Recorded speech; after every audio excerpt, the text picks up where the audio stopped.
네, 통일교 금품수수 의혹을 수사하고 있는 경찰이 오늘은 교단 자금을 관리했던 전 통일교 총무처장을 불러 조사합니다. 재정 회계 담당 핵심 인물들에 대한 경찰의 조사가 연일 이어지고 있는 겁니다. 또 한학자 총재와 윤영호 전 본부장에 대한 2차 조사도 진행할 예정입니다. 한편 국세청은 개인정보 유출 사태를 일으킨 쿠팡의 탈세 정황을 포착하고 세무조사에 전격 착수했는데요. 관련 내용들 손정혜 변호사와 함께 이야기 나눠보겠습니다. 어서 오십시오. 안녕하세요. 예, 안녕하십니까. 먼저 통일교 금품수수 의혹과 관련한 이야기부터 해보도록 하겠습니다. 경찰이 오늘은 이제 통일교의 전 총무처장을 참고인 신분으로 소환 조사합니다. 오늘 조사를 받는 전 총무처장 어떤 인물인지부터 좀 짚어볼까요? 네, 일단 교단의 관리, 자금 이런 것들을 종합적으로 실무자로서 처리하는 상급자라고 보시면 될 것 같고요. 윤 전 본부장의 아내죠. 이모 씨는 재정국장이라는 그 직함이 있는데 재정국장의 직속 상사가 이렇게 총무처장이라고 알려진 만큼 통일교의 자금을 어떻게 관리해왔고 집행 기준이 어떠한지 그리고 정치권에 로비하기 위해서 사용한 자금들은 어떻게 실질적으로 사용되었는지 그것을 한학자 총재에게 보고해 왔는지를 집중적으로 수사해야 되기 때문에 현재 그 부분과 관련해서 참고인 신분으로 이제 조사가 예정되고 있습니다. 자, 그리고 어제 같은 경우에는 통일교 전 회계부장 2명을 또 불렀는데 지금 경찰의 움직임을 보면은 이제 자금과 관련된 인물들에 대한 소환이 있는 것 같아요. 그 이유는 어디에 있다고 보면 되겠습니까? 일단 어떠한 목돈을 집행하려고 한다면 여러 가지 결제 보고 라인이 있을 겁니다. 그 결제 라인에 있고 실질적으로 상부에 보고해야 될 부분과 관련해서 구체적으로 누구까지 보고를 했고 어느 정도의 자금을 집행했는지 그리고 자금 집행했을 때의 프로세스로서 이 결제 라인에 있는 사람들에 대한 의견들, 진술들을 모두 종합해서 누구 말이 사실인지를 확인하는 과정이 있는 것 같고요. 아까 말한 그 통일교 전 총무처장은 윤영호 전 본부장이 전결권을 갖고 있고 나는 정치권과 관련한 자금 집행에 관여되지 않았다라는 취지로 진술했는데 네. 이것이 사실인지 아닌지를 관련자들 모두 입장을 들어봐야 될 것으로 보이는 상황이고 특히 이 결제 라인의 끝부분에 총재도 있었는지도 확인하고자 이렇게 묻고 있는 것 같습니다. 네, 다시 대담을 좀 이어가 보도록 하겠습니다. 어쨌든 오늘 경찰이 한학자 통일교 총재와 윤 전 본부장에 대한 2차 조사 일정도 조율 중인 상황인데 한학자 총재의 경우 일주일 만에 이제 2차 조사를 다시 진행을 하게 되는 건데 한 총재의 경우에 정치인 금품수수 의혹에 대해서 계속해서 나는 모르는 일이다라고 주장을 하고 있는 상황이지 않겠습니까? 경찰이 지금 2018년경에 통일교 간부들이 직접 작성한 한학자 총재 특별 보고 문건 여기에 이제 더불어민주당 전재수 의원의 이름이 최소 7차례 거론됐다라는 사실을 찾아낸 것으로 확인이 됐는데 그렇다면 이 찾아낸 내용을 이제 한학자 총재에게 직접 보여주면서 조사가 이루어지는 겁니까? 보여줄 수도 있고 예. 이제 질문 과정에서 사실을 이제 거론하면서 사실대로 밝혀라, 수사 협조해라. 실질적으로 1차 조사와 2차 조사의 간극 사이에 압수수색 영장을 통해서 상당 부분의 증거가 확보됐기 때문에 거짓 진술하지 말라는 취지로 압박적 수사를 하지 않을까 예상이 되는 상황이고요. 그 과정에서 특별 보고 문건도 제출을 하면서 이렇게 이 상부에 지시를 하고 결재를 하고 보고를 했다라는 물증이 존재하는데 왜 사실대로 말하지 않느냐라는 부분들을 확인해 나가지 않을까 생각이 들고요.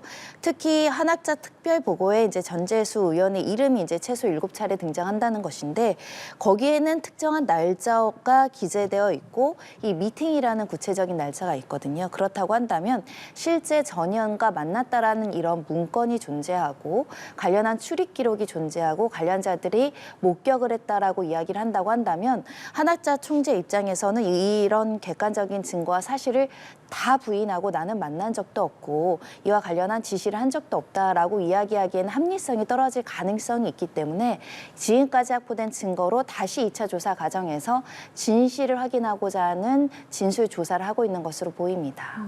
자, 그리고 경찰이 전재수 전 장관에 대한 재소환도 검토를 하고 있다라고 하는데 재소환을 한다는 거는 뭐 어떤 거를 확인하려는 거고 어떤 의미가 있는 겁니까? 네, 1차 조사 때는 전재수 의원께서 돈을 받은 사실 없다라고 이제 그 부인을 했기 때문에 이와 관련한 객관적인 증거가 추가로 확보되어 있고 이 부분과 관련한 입장과 진술의 변화를 확인하고자 2차 소환 조사를 하지 않을 수 없는 상황이고요.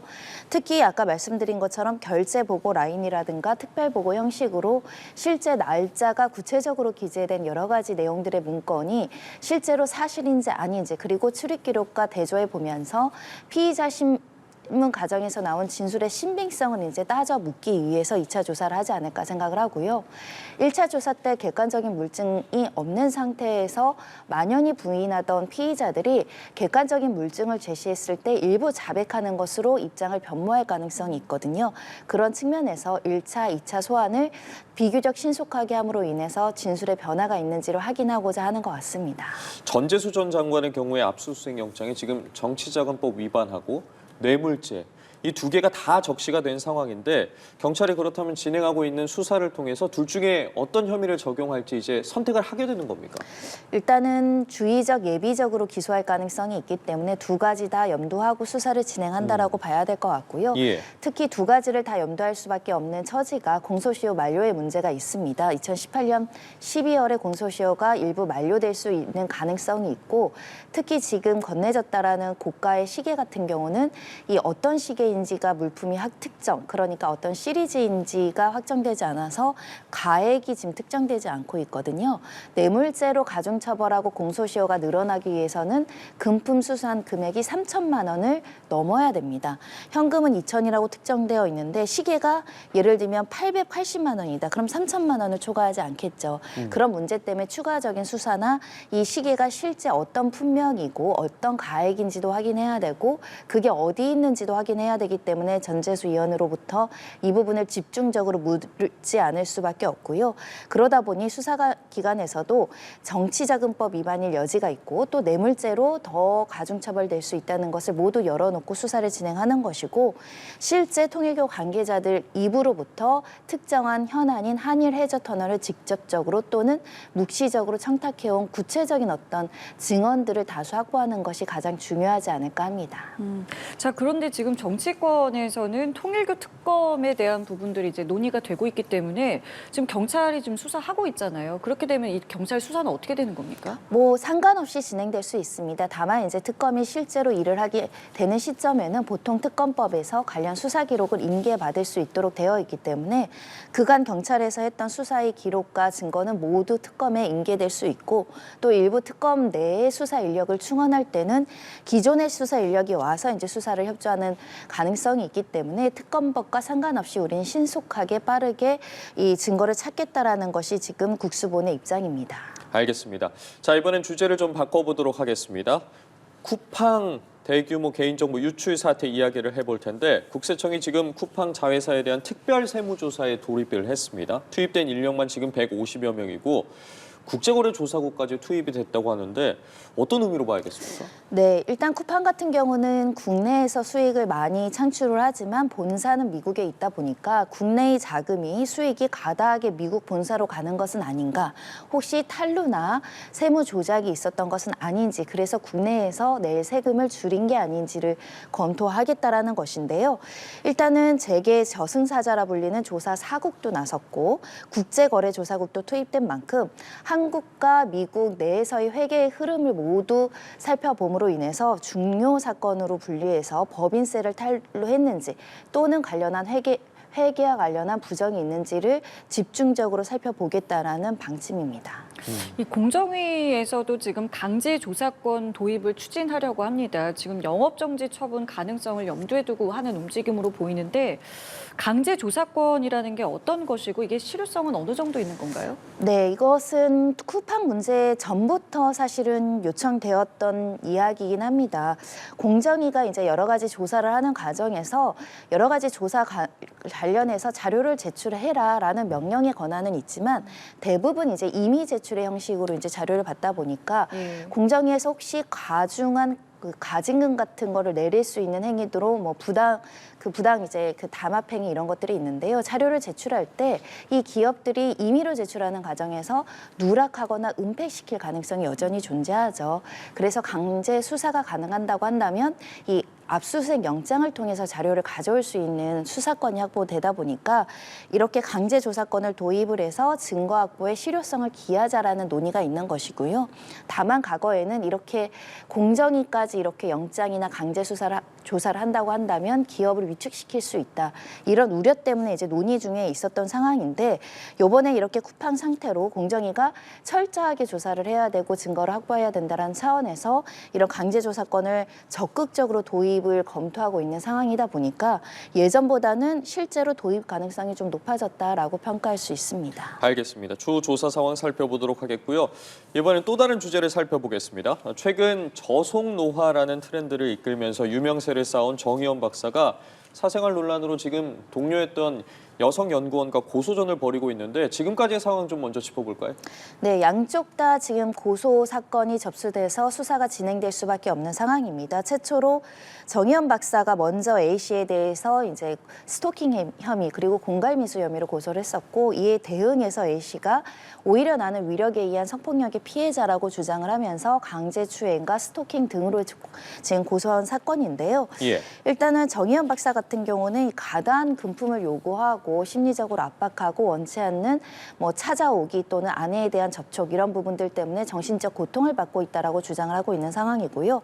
A 씨는 이 사건의 핵심은 갑을 관계를 이용해서 해고를 하겠다라고 압박을 하는 여러 가지 그 과정들을 통해서 위력적인 상황에서 성폭력을 당했다. 이런 사건이 지금 진행 중인 상황입니다. 근데 이게 두 사람 사이에서 있었던 일이기 때문에 이게 이제 법정에서는 어떤 근거로 판단을 하게 되는지 궁금합니다. 일단은 일부의 신체적인 접촉이 있었던 것까지는 확인이 된 것 같습니다. 다만 이 신체적인 어떤 예를 들면 스킨십이라든가 입맞춤 같은 것이 상호 협의하에 있었는가 아니면 실제로 갑을 관계에 의한 모종의 위력적인 상황에서 발생했는가 라는 부분은 양 당사자들의 진술, 객관적인 과거의 대화 내용, 그리고 실질적으로 이 두 사람의 관계 이런 것들을 모두 종합적으로 검토해야 되지 않을까 생각을 하고요. 일단 정 박사 입장에서는 오히려 A 씨가 나한테 그런 행위를 했다라고 주장하고 있고 A 씨는 오히려 나에게 이렇게 해고될 수 있다 이런 여러 가지 이제 압박적인 상황을 통해서 또는 죽음을 암시하면서 내가 심리적으로 지배당하게 했고 그 심리적인 위력을 통해서 내가 이런 성적인 행위나 성적인 어떤 묘사들이 있었다라고 주장하고 있어서 두 사람의 말이 어느 사람이 맞는지는 두 사람이 그간 나눴던 대화 일부가 공개되어 있죠. 근데 일부 발췌된 대화만 공개가 됐기 때문에 전체의 맥락을 우리가 파악할 수 없지만 수사기관에서는 전체의 대화를 확보할 것이고 또 한쪽에서 제출할 가능성도 높아서 전체의 어떤 흐름 속에서 두 사람의 실질적인 관계와 실질적인 의사가 무엇인지를 평가해야 될 것 같습니다. 지금 정의연 박사 같은 경우에는 이 같은 의혹 외에도 도용 의혹을 함께 받고 있습니다. 내용을 좀 들여다보면 여성 연구원 A 씨가 자신이 쓴 저속노화 관련 글을 이제 정의연 박사가 이름만 바꿔서 기고를 했다라고 주장을 하고 있는데 이 부분도 어쨌든 정 박사의 경우는 모두 사실이 아니다라고 주장을 하고 있습니다. 어떻게 좀 흘러갈 거라고 보십니까? 네, 이 다툼의 원인 중에 하나는 이 저작권료 문제가 있는 것 같습니다. 실제로 사실관계를 살펴보면 한 책을 출판하는데 처음에 두 사람 사이에서 공동 저작권 계약을 체결한 것까지는 인정을 양쪽에서 하고 있더라고요. 처음에는 공동 저자로 이 책을 내려고 했다가 이 정 교수, 정 박사 측에서 2025년 4월경에 이 집필 능력이 떨어진다라는 이유로 이제 계약을 해지했다 이렇게 주장하고 있습니다. 그리고 실제 2개월 있다가 단독 저자로 이렇게 이제 책을 발간을 했는데 이 과정에서 A 씨가 요구했던 것은 인세 40% 뭐 2년간의 수익 이렇게 그 주장을 했던 건데 정 박사 측에서는 일부만 이제 실질적으로 인세 명목으로 지급한 것으로 보여서 이 다툼이 여러 가지로 갈래가 거론되고 있지만 결국 인세를 둘러싼 저작권과 둘러싼 이 그 금전적인 다툼도 포함되어 있는 것으로 보이고요. 일부 주장에는 실제로 뭐 7월부터는 공동자료로 표시하기로 합의를 했다라고 주장하는 것으로 봐서는 이 A 씨가 일정 부분 기여하고 일정 부분 이 책을 발간하는데 기여한 부분들은 인정을 하는 것 같습니다.